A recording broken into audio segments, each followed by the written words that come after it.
प्रेक्षकांनो, आपण बघितलं अप्पू शशांक निघालेत क्लिनिकमध्ये. सुवाई म्हणताय मी येते, त्यावरती अंजलीबाई म्हणतात की नाही तिथे कशाला यायचं आहे तुम्हाला. सुवाई म्हणतात मला काळजी वाटते.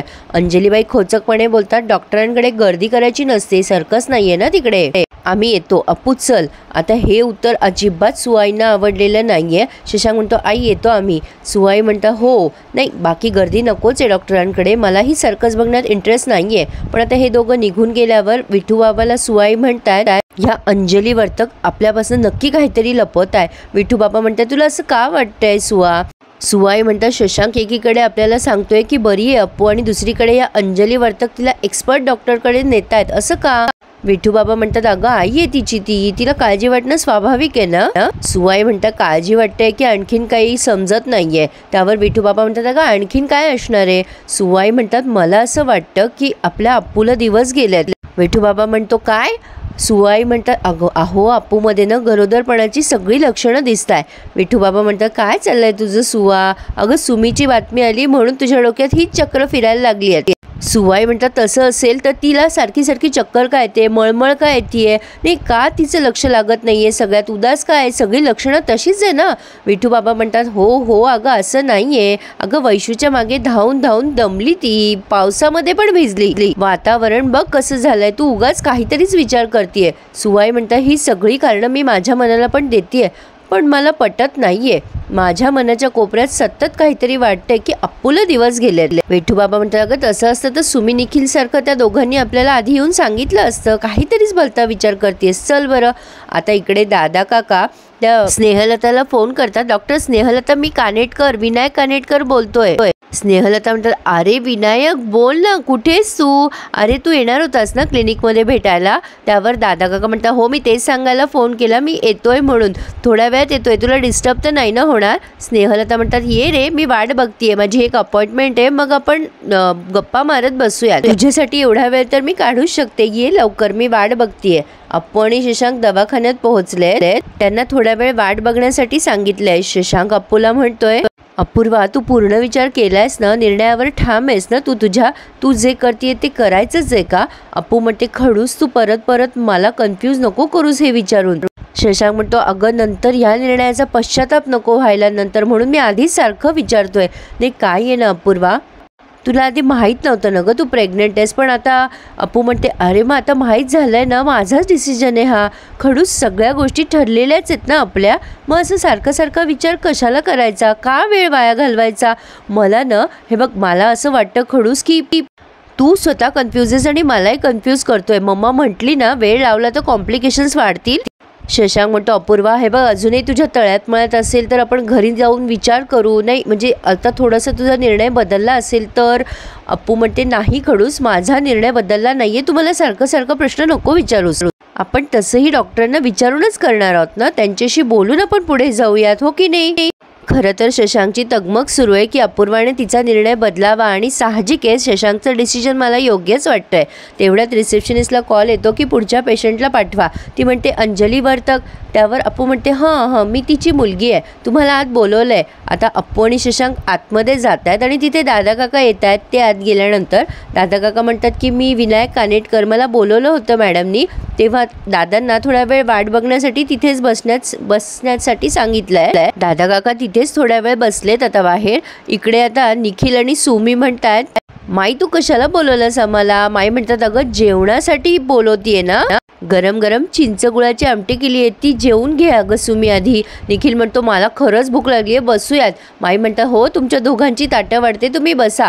सुमी म्हणते आपण थांबूयात ना थोड्या वेळ. माई म्हणतात अगं असं नाही करायचं सुमी, 2 जीवाची आहेस ना, औषध पाणी वेळच्या वेळी करायला हवं. सुमी म्हणते दादा माझ्यासाठी कौतुकाने काय काय आणायला गेलेत, ते आल्यावर बसूयात ना जेवायला. माई म्हणतात त्यांच्या भरोशावर राहू नकोस, बाजारात गेले ते 10 दुकानं फिरणार, येणार नाहीत ते लवकर, तू जेवून घे पोटभर. सुमी म्हणते मी खाल्लंय ग माई पोटभर, मला सध्या भूक नाही, मी दादा काकांची वाट बघते. आता इकडे ह्या मॅडम विचारतात शशांक अप्पूला तुमच्या आई येणार होता ना अंजली वर्तक. अप्पू म्हणते हो ती येणार होती पण तिचंही क्लिनिक आहे ना, तिला अपॉइंटमेंट होत्या, ती आम्हाला ड्रॉप करून गेली आहे. त्यावरती डॉक्टर आता विचारतात की तुम्हाला प्रेग्नन्सी टर्मिनेट करायची आहे का. अप्पू म्हणते हो मला बाळ नकोय. आता या मॅडम म्हणतात तुमचं जर ठाम मत होतं तर तुम्ही आधी का काळजी घेतली नाही. आता जीवाशी का खेळताय? शशांक म्हणतो जीवाशी खेळायचं म्हणजे? डॉक्टर म्हणतात हे बघा तुम्हाला असं वाटतंय पण इतकं सोपं नसतं हे सगळं. अप्पू म्हणते नाही डॉक्टर, मला मम्माने सांगितलं की आपण कन्सीव्ह केल्यानंतर सुरुवातीला जर आपण ही प्रोसेस केली तर हे सगळं सेफ असतं, म्हणूनच आम्ही लवकर आलोय. डॉक्टर अलर्ट करताय अप्पूला की हे नॅचरल नसतं, पुढे याचे गंभीर परिणाम असू शकतात. अप्पू म्हणते म्हणूनच आम्ही इथे आलोय, लवकरात लवकर करायचंय आम्हाला. आता शशांकला त्या विचारतात तुम्हाला तुमची जबाबदारी नकोय का? पण शशांक काहीही बोलत नाहीये. डॉक्टर म्हणतात ठीक आहे आलंय माझ्या लक्षात, पण मी या आठवड्यात कामानिमित्त बाहेर चालली आहे, आपण पुढच्या वीकमध्ये हे सगळं करूयात. मी आधी काही टेस्ट सांगते त्या कराव्या लागतील आणि प्लीज जमलं तर पुन्हा एकदा विचार करा तुमच्या या निर्णयाबद्दल. अप्पू तिच्या निर्णयावर ठाम आहे. आमचा विचार झालाय, मला पुन्हा विचार नाही करायचा आहे. त्यावर या डॉक्टर म्हणतात ठीक आहे माझ्या असिस्टंटशी बोला मग. आता त्यांनी दादा काकांना आत बोलवलंय, पण हे दोघं निघालेले असताना डॉक्टर त्यांना म्हणताय हे बघा तुम्ही दोघांनी तुमच्या निर्णयाचा पुनर्विचार करायला हवा.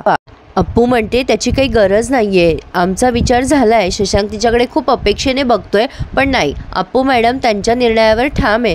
तेवढ्यात दादा काका केबिनच्या आत येणार तर त्यांना माईचा फोन येतो. अहो कुठे आहात तुम्ही? सुमी वाट बघतीये तुमची जेवणासाठी, 2 जीवाची हो, लवकर या ना, किती उशीर लावलायत. दादा म्हणतात बरं बरं निघालोच, मी आलोच, पोहोचतोच घरी. आता सुमीचं कारण सांगितल्यावर दादा काका थोडीच तिथे वेळ घालवणार होते. ते विचार करतात नको नको आधी घरी जायला हवं. तसं पण मी माधवीला सांगितलं नाहीये, तिला घेऊन येईल स्नेहलताला भेटवण्यासाठी. असा विचार करून दादा काका रिसेप्शनिस्टला म्हणतात की हे बघा मला ना घाई आहे, माझ्या घरून फोन आलाय, मी नंतर येईल असं निरोप द्याल का? ती हो म्हणते आणि मग शशांक अप्पू बाहेर येतात केबिनच्या. शशांक म्हणतो हे बघ अपूर्वा आपलं जे काही बोलणं झालंय ना त्याची वाच्यता घरी नको करायला. सुमी प्रेग्नंट आहे, तिथे सगळ्या गोष्टींची चर्चा मला नाही आवडणार. अप्पू म्हणते हो बरं खडूस. घरी आल्यावर अप्पू म्हणते कसल्या टेस्ट करायला सांगितल्या डॉक्टरांनी? शशांक म्हणतो अगं रुटीन टेस्ट आहेत, कुठल्याही सर्जरीच्या आधी कराव्या लागतात अशा टेस्ट. अप्पू म्हणते अशी काय खूप मोठी सर्जरी असते का ही? शशांक म्हणतो मोठी अशी नाही, पण तुला ॲनेस्थेशिया वगैरे द्यावा लागेल, छोटंसं ऑपरेशन असतं अपूर्वा. हे बघ मला अजूनही असं वाटतंय की तुला बाळ नकोय, हा निर्णय तुझ्या आईने तुझ्यावर लादलाय, मला हेच वाटतंय. अप्पू म्हणते तुझ्या डोक्यात नक्की काय चाललं रे खडूस? मम्मा घरातून निघाली तेव्हा हेच बोलत होतास, काय चाललंय तुझं? शशांक म्हणतो स्पष्टच बोलतोय ना मी अपूर्वा, अगं एवढा मोठा निर्णय तू नाही घेऊ शकत, तुझ्या मनात असं नाही येऊ शकत अपूर्वा. हे तू कधीपासनं बोलतीये? जेव्हा तू प्रेग्नेंट नव्हती तेव्हापासनं, पण हा निर्णय तुझ्या आईने लादलाय. अप्पू म्हणते अरे माझाच डिसिजन आहे हा, असं का बोलतोयस तू? हे बघ जेव्हा जेव्हा आपल्या घरच्यांच्या चुकीचं किंवा अगेन्स्ट काही करत होती तेव्हा मी कानेटकरांच्याच बाजूला उभी राहिले ना. शशांक म्हणतो अगं अपूर्वा ती गोष्ट वेगळी आहे, ही गोष्ट वेगळी आहे. हे बघ आपलं रीतसर लग्न झालंय की नाही? अगं लग्नानंतर कुठल्याही जोडप्याला असं वाटतं की आपलं कुटुंब वाढावं, आपल्याला मूल व्हावं. तुला नाही वाटत आहे, आणि तुला नाही वाटत आहे याचा अर्थ तुझ्या आईने तुझ्या डोक्यात हे भरवलंय. अप्पू म्हणते नाही माझ्या डोक्यात नाही भरवलंय कोणी. हे बघ ही गोष्ट मला मान्य आहे की मम्माचं आणि माझं एखाद्या गोष्टीवर एकमत झालंय, म्हणून मी तिच्याशी काही गोष्टी शेअर करतेय, मदत मागतेय तिची, फक्त एवढंच आहे. मम्माच्या विरोधात जायचंय म्हणून मी येणारं मदरहूड मनावर घेऊन जाळ्यात अडकेल त्याच्या, असं नाहीये खडूस.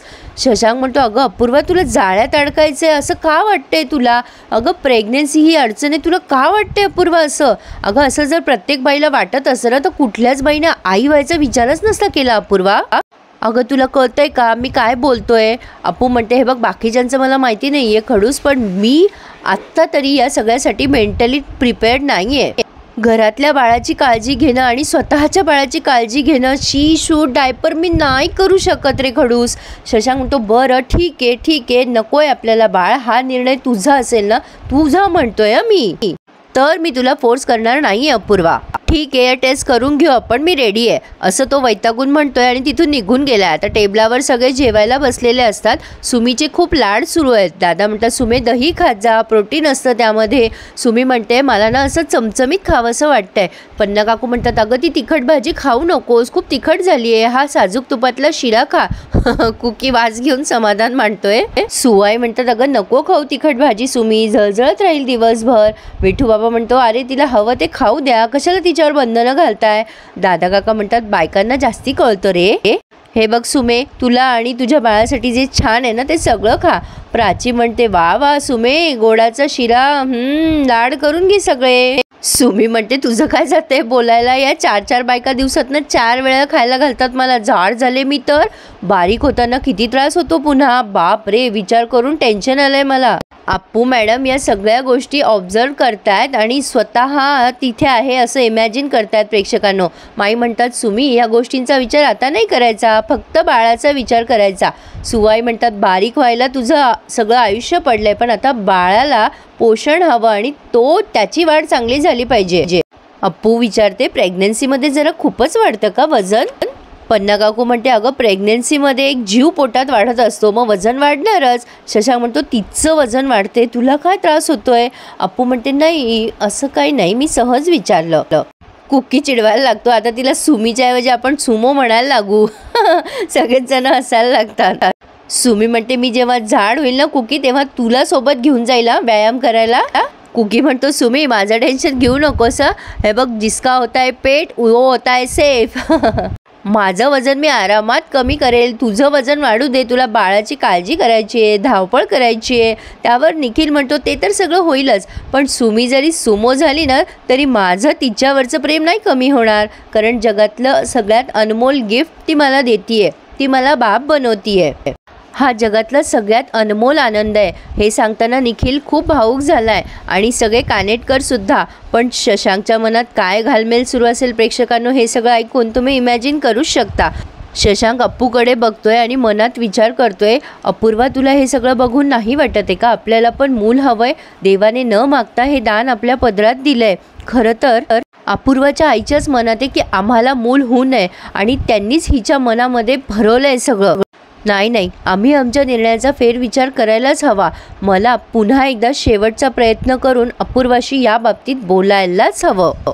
तर इथे त्यांनी हा रिव्ह्यू पूर्ण केला आहे. पुढे आपण बघतोय की शशांक आणि अप्पू टेस्ट करण्याबद्दल बोलत असतात, तेवढ्यात सुवाई येतात आणि म्हणतात काय रे शशांक कसल्या टेस्टबद्दल बोलतोयस? शशांक म्हणतो अगं काही नाही आई, जनरल ब्लड टेस्ट वगैरे असतात ना. शशांक आता हे जे काही बोलतोय ते जरा चाचरत बोलतोय. सुवाई म्हणतात मला असं का वाटतंय शशांक की तू माझ्यापासून काहीतरी लपवतोयस? सुवाईंना अगदी पक्का डाऊट आलाय आणि प्रेक्षकांनो ह्या गोष्टी लपून नाही राहत, त्यामुळे घरात सगळ्यांना ईच अँड एव्हरी लेडीजला कळणार की अप्पू प्रेग्नंट आहे म्हणून. प्रेक्षकांनो मला नाही वाटत की अप्पूला ह्या सगळ्या जणी प्रेग्नन्सी टर्मिनेट करू देतील, रॅदर तिला छान समजवतील. शेवटी समजून सांगणाऱ्यांमध्ये फरक असतो नाही का, अंजलीबाईंचं समजून सांगणं आणि सुवाईचं समजून सांगणं जमीन आसमानचा फरक आहे. आणि प्रेक्षकांनो ठिपक्याच्या रांगोळीच्या टीमने लाईव्ह येऊन बरंच काही एक्सप्लेनेशन दिलंय या ट्रॅकबद्दल, तर आपण अपेक्षा करूयात की खरंच त्यांनी सांगितल्याप्रमाणे ट्रॅक इंटरेस्टिंग असतीलच. बघूयात पुढे काय होतंय ते. पण तोपर्यंत please subscribe my channel and enjoy my all reviews. धन्यवाद.